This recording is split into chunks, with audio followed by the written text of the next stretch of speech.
कोई आवे संतों हर का जन संतों, मेरा प्रीतम जन संतों मोहे मार्ग दिखलावे।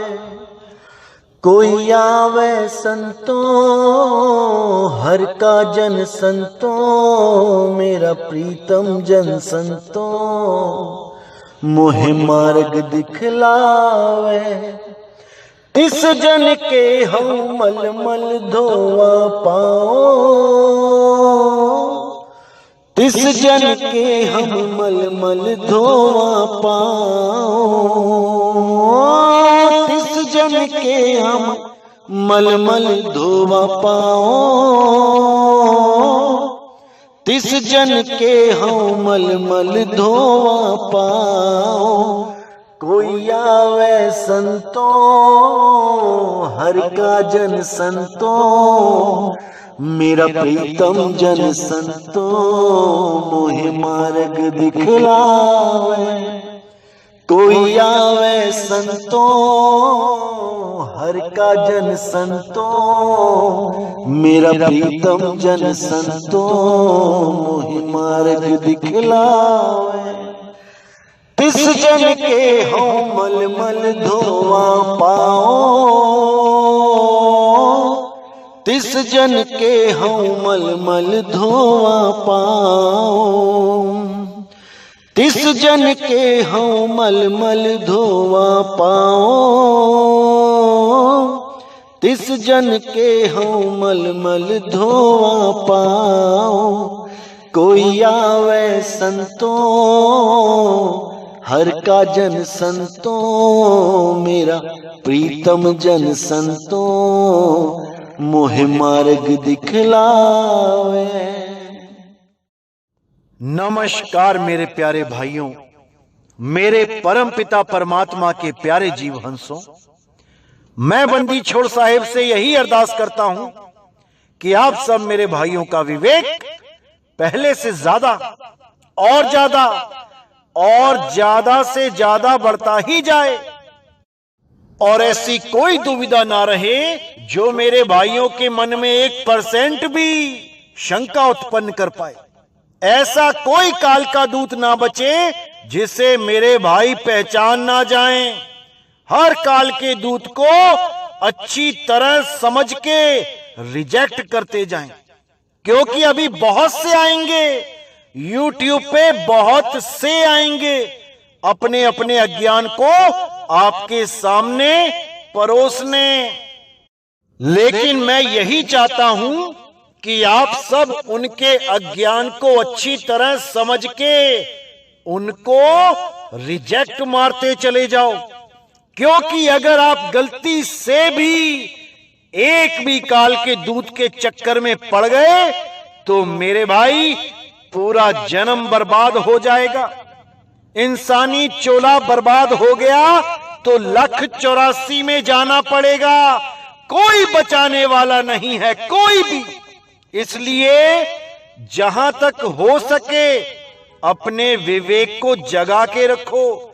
अभी अगर पूर्ण विवेकी नहीं हुए हो तो अभी और सत्संग सुनो, बीच में मत छोड़ देना, नहीं तो कोई ना कोई काल का दूत अपनी चाल चल जाएगा और आपका बहुत बड़ा नुकसान हो जाएगा। क्योंकि 1,00,000, 2,00,000, 10,00,000 की बात हो समझ में आती है, दोबारा कमा लिया जाएगा। लेकिन इंसानी चोला अगर बर्बाद हो गया तो मेरे भाई जल्दी ठिकाना नहीं मिलता। इंसानी चोला बार बार नहीं मिलता। इसलिए गहराई से इन सत्संगों को सुनो और अपने मनुष्य जीवन का कल्याण करो, क्योंकि मेरे भाई ये एक ही जीवन है आपके पास। इसी में आपने नीर शीर का निबेड़ा करना है, इसी में आपने सत्य असत्य का निबेड़ा करना है। अगर ये मौका चूक गए तो फिर दोबारा मौका जल्दी मिलने वाला नहीं है। पता नहीं किस किस जंगल में जाके जन्म लेना पड़ेगा, किन किन शिकारियों के आगे दौड़ के अपनी जान बचानी पड़ेगी। आप सोच भी नहीं सकते कितनी बड़ी दुविधा में पड़ने वाले हो आप। आज तो आप रात होते ही अपने अपने घरों में दुबक के सो जाते हो, कुंडी लगा लेते हो, ताले लगा लेते हो, लोहे की जंजीरों से दरवाजों को बांध लेते हो। इतनी चिंता है अपनी जान की। लेकिन मेरे भाई, अगर एक बार 84 में चले गए, फिर ये कुंडी, दरवाजे, जंजीरें नहीं मिलने वाली। फिर तो शिकारियों के सामने ही खड़े खड़े सोना पड़ेगा और शिकारी के आते ही नींद से जाग के एकदम भागना पड़ेगा, नहीं तो उनके दांत और तुम्हारी गर्दन होगी।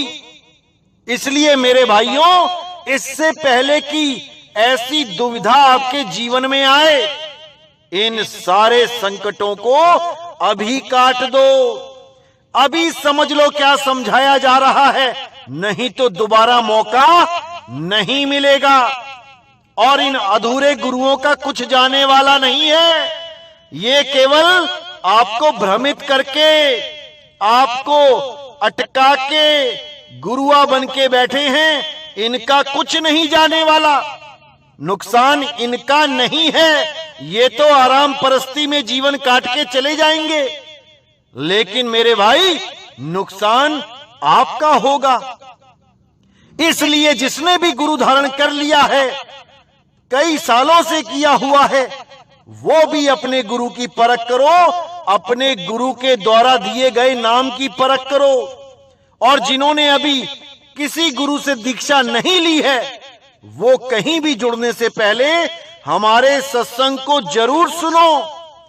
और अगर किसी का कोई भाई, बंधु, रिश्तेदार कहीं भी किसी भी गुरु के पास नाम लेने की बात कर रहा है, उसको हमारे सत्संग जरूर शेयर करो और 1 नंबर से सुनने को बोलो। 1, 2, 3, 4, 5 करते करते जब वो 50 तक भी आ जाएगा, उसके बाद उसका ऐसा विवेक जागेगा कि दोबारा वो कभी भी अधूरे गुरु की शरण में जाने की सोच भी नहीं पाएगा।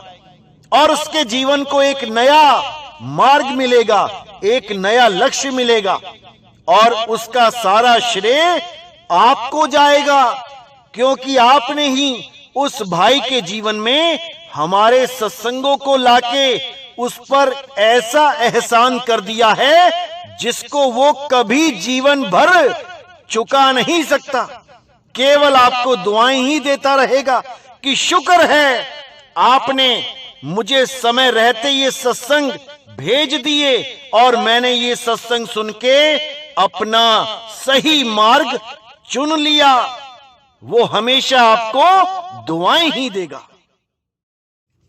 तो मेरे भाइयों, आज जो हम वाणी लेने जा रहे हैं, बहुत इंपॉर्टेंट वाणी है, बहुत अच्छी तरह समझनी है आपने। आपको उन दिनों की याद दिलाएगी ये वाणी जब आप गर्भ में उल्टे लटके हुए थे और हर पल मालिक को याद करते थे कि हे परमपिता परमात्मा, मुझे बचाओ, मुझे निकालो यहां से। ऐसी जठराग्नि में आप प्रवेश कर चुके थे कि अब कोई भी हल नहीं निकल रहा था। ऐसी महाअग्नि में जल रहे थे, ऐसे कुंभी नरक में जल रहे थे कि परमात्मा के अलावा और कुछ याद नहीं रहा। लेकिन ये जीव बाहर आते ही उस मालिक को भूल गया और इस माया के लपेटे में फंस गया। अब एक एक दिन, एक एक पल ये दोबारा गर्भ में जाने के लिए तैयारी कर रहा है। जितना समय बीत रहा है उतना ही समय कम बच रहा है इस दुनिया में घूमने के लिए। एक एक पल आप लोग गर्भ जून की तरफ बढ़ रहे हो और जैसे ही ये शरीर छोड़ोगे दोबारा से किसी मां के गर्भ में उल्टे लटक जाओगे। वही दुखदाई समय तुम्हारे सामने फिर आ जाएगा फिर अरदास करोगे, फिर चीख पुकार करोगे, फिर गिड़गिड़ाओगे कि हे मेरे मालिक, मुझे इस गर्भ जून से एक बार निकाल दे, तेरी भक्ति करूंगा, तुझे कभी भूलूंगा नहीं, हमेशा तेरे नाम में लीन रहूंगा। यही झूठा वादा करके फिर एक बार संसार में आओगे और फिर से माया के चक्कर में फंस के दोबारा गर्भ में चले जाओगे। ये बार बार गर्भ में जाना लगा ही रहेगा जब तक कोई भेदी गुरु आपके जीवन में ना आ जाए, जब तक कोई भेदी गुरु आपको शब्द का भेद ना बता दे, ये सिस्टम चलता ही रहेगा, कोई रोकने वाला नहीं है। इसीलिए मैं कहता हूं मेरे भाइयों कि इससे पहले कि दोबारा गर्भ में जाना पड़े, भेदी गुरु की शरण में आ जाओ और अपने जीव का कल्याण करो। इससे कोई फर्क नहीं पड़ता कि आपका क्या धर्म है, क्या जात है, क्या पात है, आप किस देश के इंसान हो, किसको मानते हो, किसको नहीं मानते हो, इससे कोई फर्क नहीं पड़ता। फर्क इससे पड़ता है कि आप अपने शरीर को त्यागते कैसे हो, अंत समय में आप अपने शरीर को कैसे त्याग रहे हो, फर्क इससे पड़ता है। अगर आपने गलत तरीके से अपने शरीर को त्यागा तो वापस आपको गर्भ जून में आना ही पड़ेगा, कोई रोक नहीं सकता, कोई नहीं। तो मेरे भाइयों, आज की जो वाणी है वो यही आपको याद दिलाएगी जो आप वादा करके आए थे। आप उस वादे को याद रखे हो कि नहीं रखे हो? अगर भूल गए हो तो ये वाणी आपको जरूर वो वादा याद दिलवाएगी कि तुम क्या वादा करके आए थे जब गर्भ जून में उल्टे लटके थे। क्या तुम ये वादा करके आए थे कि मैं तुम्हारे नाम जपूंगा, मैं तुम्हारे हिंदी में नाम जपूंगा, मैं तुम्हारे पंजाबी में नाम जपूंगा, मैं तुम्हारे अंग्रेजी में, फारसी में नाम जपूंगा? नहीं मेरे भाई, नहीं।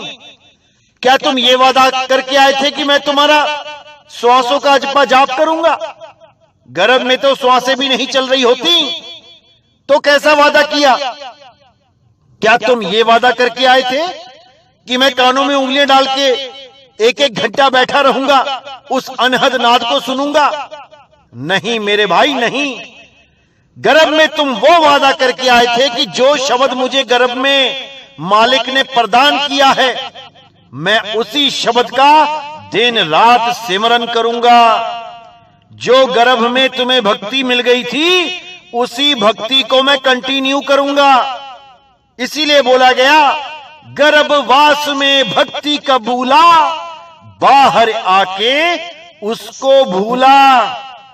गर्भ जून में ही आपको भक्ति मिल जाती है, तभी आप वहां पे 9 महीने काट पाते हो, नहीं तो ऐसी हालत हो जाए कि लहरा बदाना। लेकिन बाहर आते ही जब ठंडी ठंडी हवा लगती है, सारी भक्ति भूल जाते हो।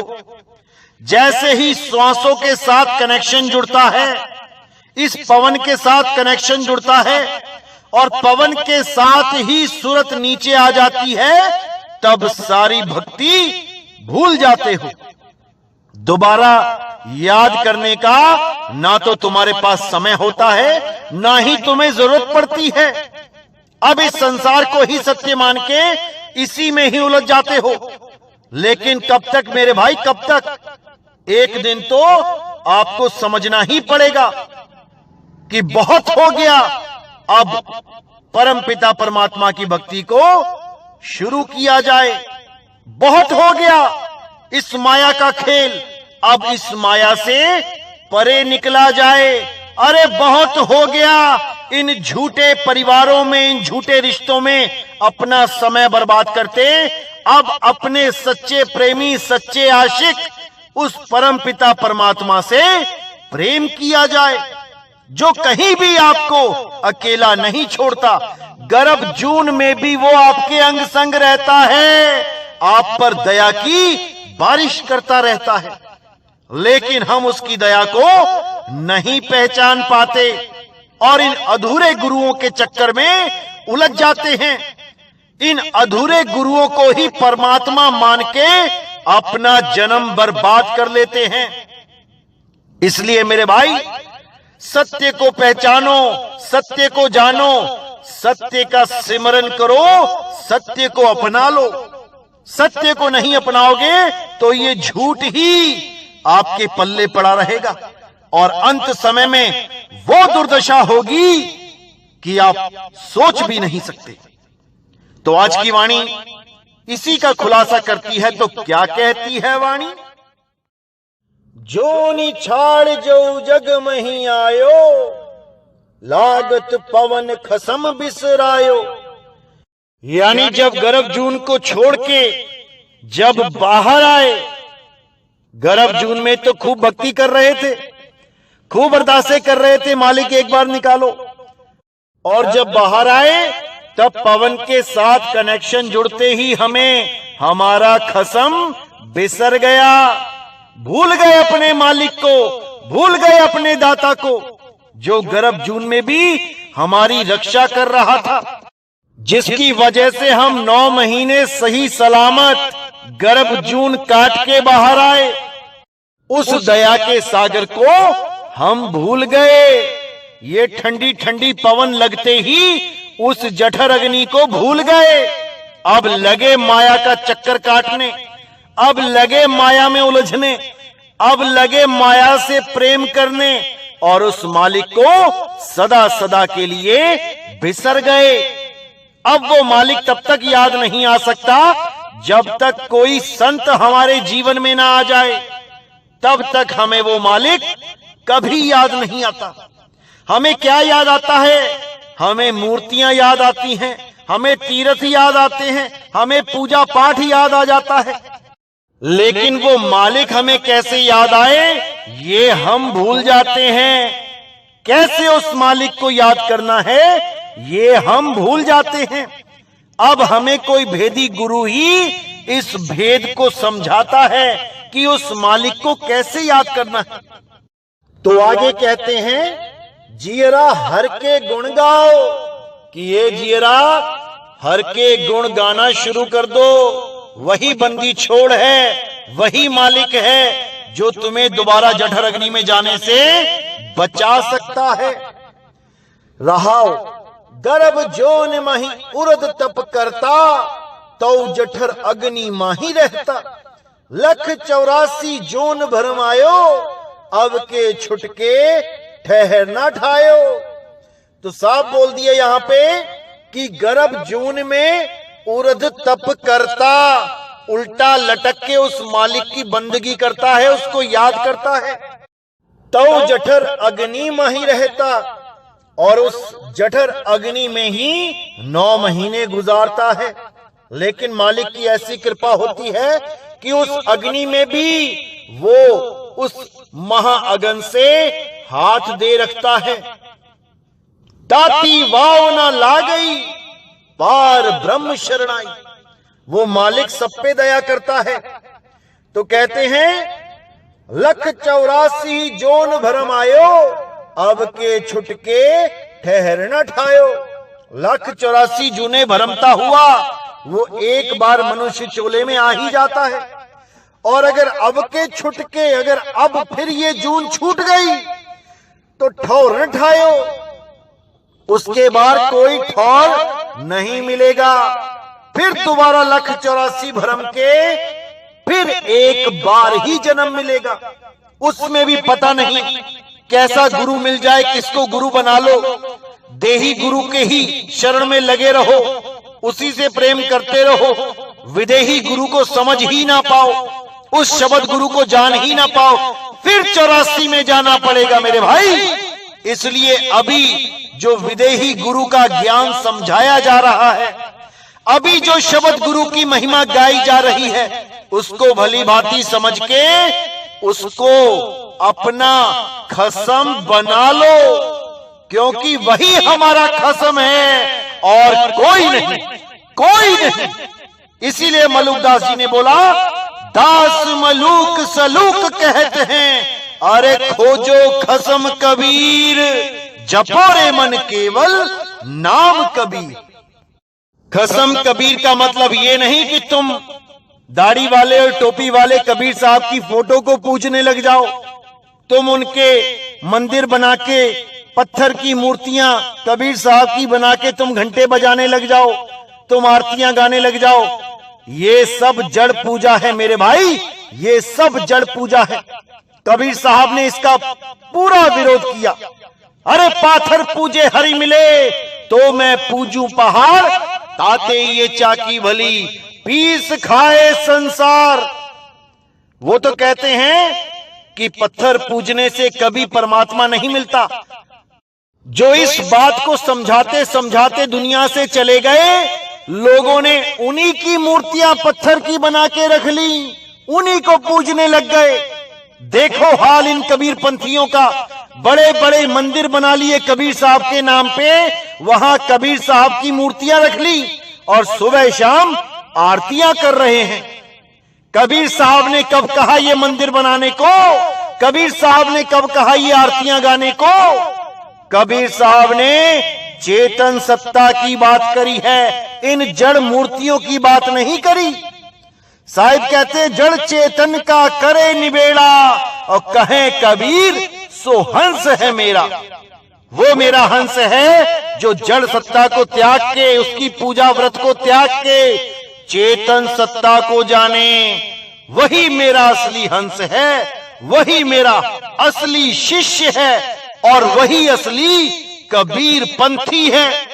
ना कि ये कबीर साहब की मूर्तियां बना के घंटियां बजाने से कबीर साहब मिल जाएंगे। अरे कबीर साहब को जानो कि कबीर साहब कौन है। कक्का केवल नाम है, बब्बा ब्रह्म शरीर, रारा सब में रम रहा, वाह को नाम कबीर। जो सब घटों में रम रहा है वही कबीर है, वो रमता राम ही कबीर है। उसकी मूर्ति कौन बना सकता है? कोई नहीं, कोई नहीं। कबीर कोई शरीर नहीं है मेरे भाई, कबीर आत्मदेव है, शुद्ध चैतन्य स्वरूप आत्मदेव, वो सब में विराजमान है। उसी कबीर का जब भेद नानक साहब को पता लगा, यानी उस आत्मदेव का जब भेद साहिब को समझ में आया, और जब उस आत्मदेव के दीदार किए, उस घड़ी उनके मुंह से निकला वाह वाह मेरे गुरु। उसी को गरीबदास जी महाराज ने अपने ग्रंथ में कैसे लिपिबद्ध किया है। अरे झांकी देख कबीर की, नानक कीती वाह, वह सिखन के गल पड़ी और कौन छुड़ावे ता। यानी नानक साहब ने जब आत्मदेव को जाना, जब आत्मदेव को अनुभव किया, तब उनके मुख से अपने आप निकला वाह गुरु वाह गुरु। और जो सामने संगत बैठी थी, उन्होंने सोचा कि नानक साहब वाह गुरु का जाप करते हैं, और वो सब वाह गुरु जपने में लग गए। तो इसीलिए बोला जा रहा है कि वह सिखन के गल पड़ी, कौन छुड़ावे ता। क्योंकि जब नानक साहब घूम घूम के प्रचार कर रहे थे, तो जो लोग राम राम का जाप कर रहे थे, उनको नानक साहब मना करते थे कि भाई राम राम जपने से राम नहीं मिलता, राम को जानो, राम को पहचानो। ये रमता राम ही वो राम है जिसकी वजह से तुम्हारी काया चल रही है। यही आत्मदेव तुम सबको चला रहा है, वही राम है, ना कि ये जो दो अक्षर पकड़ के बैठ गए हो वो राम है। ये अक्षर तो इंसानों ने बनाए हैं, ये तो 52 अक्षरों के द्वारा ही बनाया गया नाम है। इसको जपने से राम नहीं मिलेगा। इसीलिए बोला राम राम करता जग फिरे, राम न पाया जाए। जैसे राम राम करने से राम नहीं मिलेगा, वैसे ही वाहे गुरु करने से वाहे गुरु भी नहीं मिलेगा। वैसे ही अल्लाहू अल्लाहू करने से अल्लाह भी नहीं मिलेगा। जैसे पानी पानी करने से पानी नहीं मिलेगा, जैसे धन धन करने से धन नहीं मिलेगा, वो तो विधि प्राप्त हो जाने पर ही तुम्हारे पास आ सकता है। जब उस वाहे गुरु को, जब उस अल्लाह को, जब उस गॉड को, जब उस राम को प्राप्त करने की विधि समझ आ जाती है, जब सही रास्ता समझ में आ जाता है, तब वाहे गुरु अल्लाह गॉड राम खुद दया करने लग जाते हैं। बैठे बैठे ही जीव को, घर बैठे ही जीव को अनुभव करवाने लग जाते हैं। इसीलिए नानक साहब ने बोला, हृदय नाम त्याओ कर बैठे प्रभ पाओ। घर में बैठे बैठे ही परमात्मा मिल जाएगा, कहीं जाने की जरूरत नहीं पड़ेगी, ना किसी मंदिर, ना किसी मस्जिद, ना किसी गुरुद्वारे। इसीलिए बोला गया, अरे ना कहीं आना ना कहीं जाना, आपे में आप समाना। वो आत्मदेव तुम्हारे पास है, उसी आत्मदेव में परमात्मा का वास है। अरे आत्म मही राम, राम मही आत्म। समझ जाओ मेरे भाइयों, इसको समझ जाओ।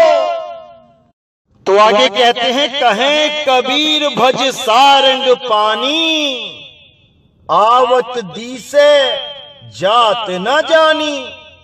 तो साफ साहिब कह रहे हैं कि अब भजो, भजो यानी जपो नहीं, अब उसको याद करो, सिमरन करो, स्मरण करो, उस मालिक को स्मरण करो। कैसे स्मरण करो? जैसे पनिहारिन चलते फिरते लोगों से बातें करते अपने घड़े को याद रखती है कि मैंने सिर पे मटका रखा हुआ है, ऐसे उस मालिक को याद करो कि वो सारे कार्य करते हुए भी बिसरे ना, उसको तुम भूलो ना, ऐसे याद करो। तो कहते हैं, कहें कबीर भज सारंग पानी, आवत दी से जात ना जानी। आते हुए तो दिखाई दे जाता है बच्चा कि हाँ घर में लड़का पैदा हुआ है, लड़की पैदा हुई है, और घर में रहता भी है, दिखता भी है कि हाँ भाई इस घर में रह रहा है, लेकिन जाते हुए नहीं पता लगता कि कहाँ चला गया। इसीलिए बोला है, जितने समय इस घर में हो अपने असली घर को पहचान लो, नहीं तो पता नहीं कहां चले जाओगे। इसीलिए साहिब ने बार बार समझाया हर जीव को कि भाई ये कच्चा घर है, ये माटी का घर है, माटी का पिंजड़ा है, इसमें तोते को कभी भी निकाला जा सकता है। कहां जाएगा इस पिंजड़े को छोड़ के, ये आपको पहले ही पता होना चाहिए, नहीं तो इस पिंजड़े को छोड़ते वक्त ऐसी दुर्दशा हो जाएगी कि आप सहन नहीं कर पाओगे। आपकी दोबारा आस इसी पिंजड़े में लग जाएगी, आपका सारा मोह इस पिंजड़े से लगा होगा, तो इस पिंजड़े को छोड़ते ही एक नया पिंजड़ा मिल जाएगा। अब क्या किया जाए कि ये पिंजड़े हमेशा के लिए छूट जाएं? अपने स्वरूप को पहचान लो। तुम याद रखो कि तुम आत्मदेव हो, और उसकी अनुभूति किसी भेदी गुरु के द्वारा प्राप्त कर लो, क्योंकि अनुभव ज्ञान के बिना सब थोथा ज्ञान है, सब झूठा ज्ञान है। ना तो कोई गुरु तुम्हें बचा पाएगा, ना ही कोई गुरु आज तक किसी को बचा पाया है। अनुभव ज्ञान होना बहुत जरूरी है, और अनुभव ज्ञान होने के बाद आप किसी पर भी आश्रित नहीं रह जाते, आप स्वयं में ही सिद्ध हो जाते हो, आप स्वयं में ही स्थित हो जाते हो। इसी को गीता में स्थित प्रज्ञ बोला है। हे अर्जुन, जो अपनी आत्मा में रमण करता है, जो अपनी आत्मा में स्थित हो जाता है, उसके लिए कोई भी कर्म कर्तव्य नहीं बचता, और जो अपनी आत्मा में स्थित हो जाता है वो किसी अन्य जीव पर आश्रित भी नहीं रहता। अध्याय 3 17वां और 18वां श्लोक यही समझा रहा है। लेकिन कौन समझ रहा है उनकी बातों को? सब उनकी पूजा करने में लगे हैं, लेकिन उनकी बात को अनसुनी कर रहे हैं। वो समझ ही नहीं रहे कि हमें क्या समझाया गया था। केवल घंटियां बजाने, माला चढ़ाने और भोग लगाने में ही सारा ध्यान लगा रखा है। वो क्या बता रहे हैं, क्या कह के गए हैं, कोई नहीं समझ पा रहा है, कोई नहीं। इसीलिए हम पिछड़े हुए हैं, इसीलिए हम पर बाकी लोग आके राज कर गए, क्योंकि हम अपने ही दिव्य ज्ञान को नहीं समझ पाए, अपने ही ग्रंथों के सार को नहीं समझ पाए और आपस में ही झगड़ा करने लगे, उलझने लगे। इन जात पात के चक्कर में एक से अनेक हो गए।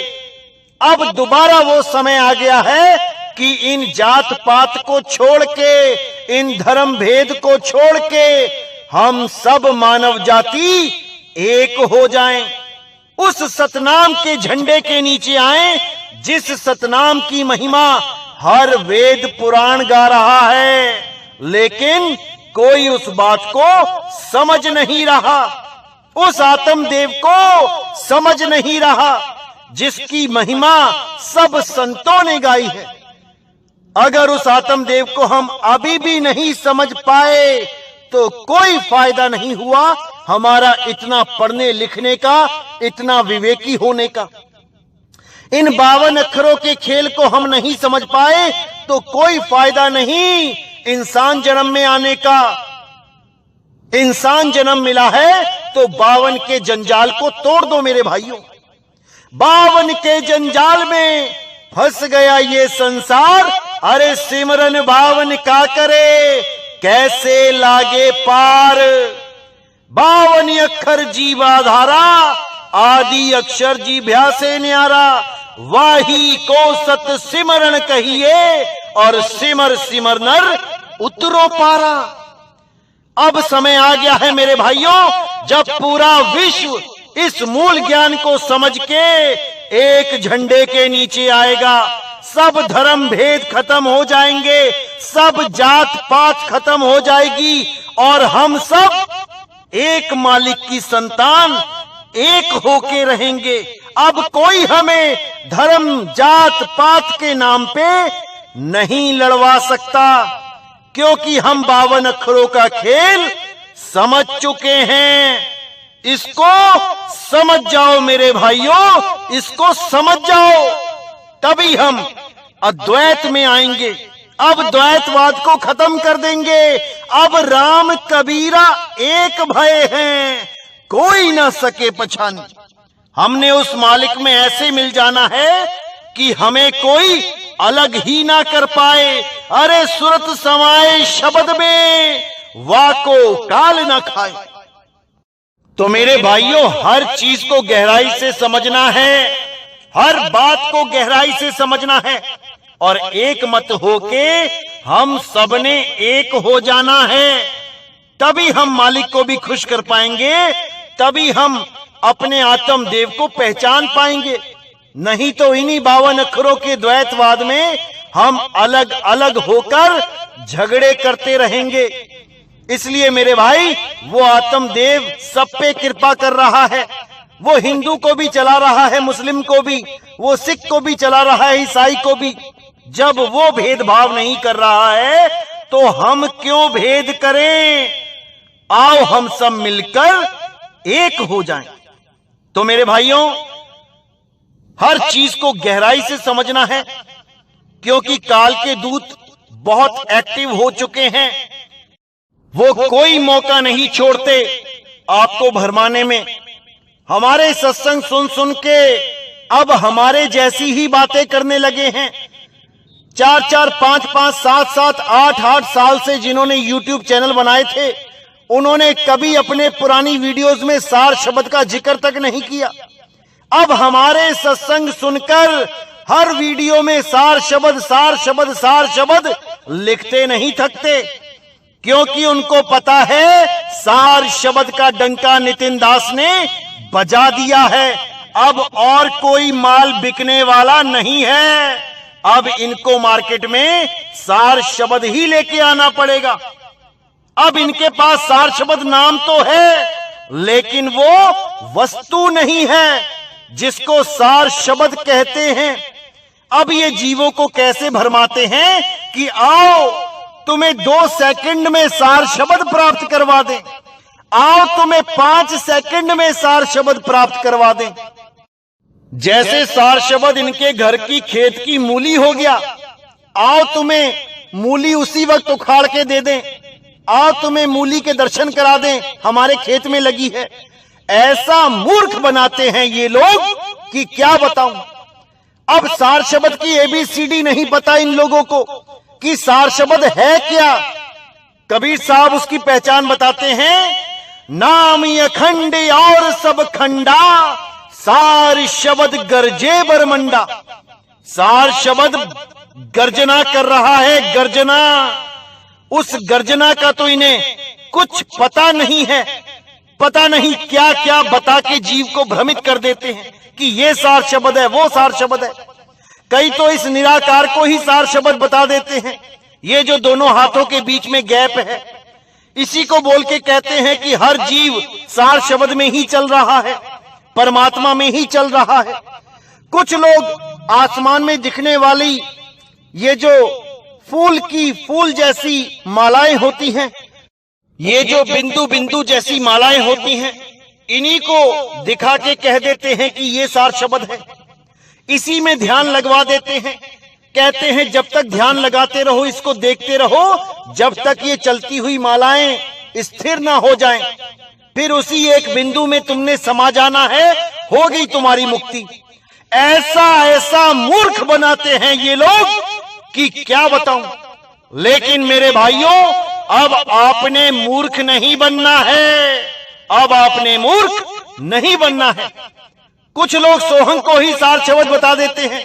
कहते हैं देखो 2 पल में तुम्हें सार शब्द दे दिया, सांस अंदर लो, सो बाहर छोड़ो हंग, यही सार शब्द है, सारी उम्र इसी का जाप करते रहो। अरे नहीं भाई, कबीर साहब कहते हैं जो जन होंगे जौहरी, रतन लेंगे बिलगाए, सोहंग सोहंग जपी मुआ, मिथ्या जन्म गवाए। ये सोहंग जपने वाले ये मिथ्या जन्म गवा के चले जाते हैं, क्योंकि इनको सोहंग का जाप तो पता है, लेकिन सोहंग क्या वस्तु है वो नहीं जानते। इसीलिए जन्म मरण में हमेशा हमेशा के लिए उलझे रहते हैं। अब करना क्या है? अब उस परम तत्व को ध्याना है जो तुम स्वयं ही हो। इसीलिए बोला है, श्वासा की कर सिमरनी, कर अजपा का जाप, और परम तत्व का ध्यान धर, सो हम आपे आप, सो हम आपे आप। जब तुम उस परम तत्व का ध्यान धरोगे जिसे आत्मदेव कहते हैं, तो तुम ही सोहम हो जाओगे, तुम ही वो हो जाओगे जिसका तुम ध्यान कर रहे हो, क्योंकि तुम वही हो। भेदी गुरु द्वारा तुम्हें तुम्हारा ही बोध कराया जाता है कि इस जड़ संसार में, इस जड़ शरीर में तुम कहां हो, क्योंकि जहां पे तुम हो वही तुम्हारा परमात्मा है। इसीलिए बोला गया, घट घट मेरा साइया, सुनी सेज न कोई, और बलिहारी वा घट की, जिस घट पर घट होई। घट का मतलब तन घट नहीं है और ना ही मन घट है। घट का मतलब है आत्म घट, क्योंकि परमात्मा तुम्हारी आत्मा में ही वास कर रहा है, लेकिन तुम अपनी आत्मा को पहचान ही नहीं पा रहे हो। तुम तो अपने आप को शरीर मान बैठे हो और अपने गुरु को भी शरीर ही समझ रहे हो। इसीलिए मालिक से दूर हो। जैसे ही तुम शरीरों से ऊपर उठते हो, तुम आत्म स्वरूप को पहचान जाते हो, और फिर तुम्हें तुम्हारा गुरु भी शरीर नहीं दिखाई देता। इसीलिए गरीबदास जी ने बोला, दादू का पिंजड़ा पड़ा और वो नानक की देह, इनमें सतगुरु कौन है, मोको बड़ा संदेह। इन शरीरों में सतगुरु नहीं है भाई, शरीरों में सतगुरु नहीं है। सतगुरु तो आत्मा में विराजमान है। अपनी आत्मा को जानो, अपने आत्म ज्ञान को पहचानो। इसीलिए साहिब ने बोला, आत्म ज्ञान बिना नर भटके, कभी मथुरा कभी काशी, और जल में मीन प्यासी, मोहे देखती आवे हासी। अपनी आत्मा को पहचानो, अपने आप को पहचानो, तब मुक्ति मिलेगी मेरे भाई, तब मुक्ति मिलेगी। तो मेरे भाइयों, आज का सत्संग मैं यहीं समाप्त करता हूं, अपनी वाणी पे विराम देता हूं, और अगला सत्संग बहुत जल्दी आएगा। और आपने पूरा विवेक लगाना है, पूरा विचार करना है, एक एक बात को समझना है। तो इसी के साथ मुझे विदा करें। बोलिए सतगुरु बंदी छोड़ सतगुरु सत्य कबीर साहिब की सदा ही जय हो, सदा ही जय हो मेरे मालिक की साहिब बंदगी Satnam. Pushing for you at the moment. Oh, I see his head, Winnie. Slow deep breath. There we go. Baby's born. Congratulations. I think you just say. Just maybe 3 seconds of delay, 4